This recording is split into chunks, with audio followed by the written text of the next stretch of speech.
Apache helicopter. இந்த பெயரை கேட்டாலே பலருக்கும் ஒருவிதமான பயம் வரும்.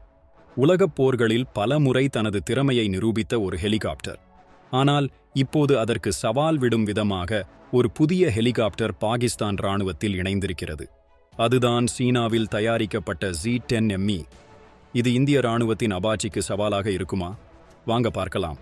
நிலைமை என்னன்னா, பாகிஸ்தான் இராணுவம் சீனாவில் தயாரிக்கப்பட்ட Z-10ME ஹெலிகாப்டர்களை தங்கள் இராணுவத்தில் சேர்த்து கொண்டதாக அதிகாரப்பூர்வமாக அறிவித்துள்ளது.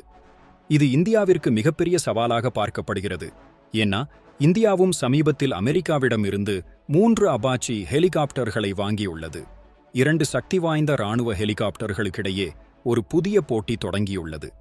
Z-10ME ஹெலிகாப்டர் எல்லா சூழ்நிலைகளிலும், இரவிலும் பகலிலும் துல்லியமாக தாக்குதல் நடத்தும் திறன் கொண்டது. இதில் நவீன ரேடார், மின்னணு போர் கருவிகள் போன்ற பல சிறப்பம்சங்கள் உள்ளன. இதனாலேயே இது தரைவழி மற்றும் வான்வழி அச்சுறுத்தல்களையும் எளிதாக சமாளிக்கும்.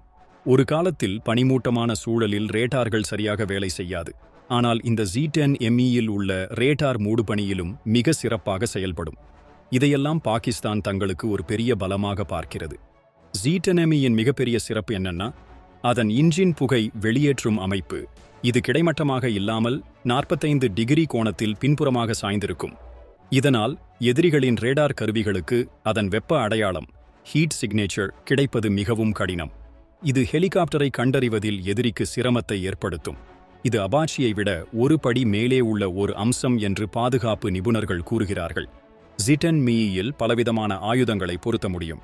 இதில் 16 டாங்கி எதிர்ப்பு ஏவுகணைகள், ராக்கெட்டுகள் மற்றும் வான்வழி ஏவுகணைகள் என பலவிதமான ஆயுதங்களை பயன்படுத்தலாம். அபாச்சி பல போர்களில் தனது திறமையை நிரூபித்துள்ளது. ஆனால் Z-10ME-யை பொறுத்தவரை அது பாகிஸ்தானின் தேவைக்கு ஏற்ப பிரத்யேகமாக உருவாக்கப்பட்டது. இந்த ஹெலிகாப்டர் இதுவரை எந்த போரிலும் பயன்படுத்தப்படவில்லை. ஆனால் சுவாரஸ்யமான விஷயம் என்னவென்றால், பாகிஸ்தான் முதலில் இந்த Z-10-ஐ தேர்வு செய்யவில்லை. அமெரிக்காவின் AH-1Z வைஃபர் மற்றும் துருக்கியின் T-129 ஹெலிகாப்டர்களை வாங்கவே அவர்கள் முயற்சித்தனர். ஆனால் பல காரணங்களால் அது நடக்காமல் போன பிறகுதான் சீனாவிடமிருந்து இந்த ஹெலிகாப்டரை வாங்க முடிவு செய்தனர். பாதுகாப்பு நிபுணர்கள் கூற்றுப்படி Z-10ME-யின் விலை குறைவு, ஆனால் அதன் செயல்பாடுகள் அபாச்சிக்கு இணையாக உள்ளன.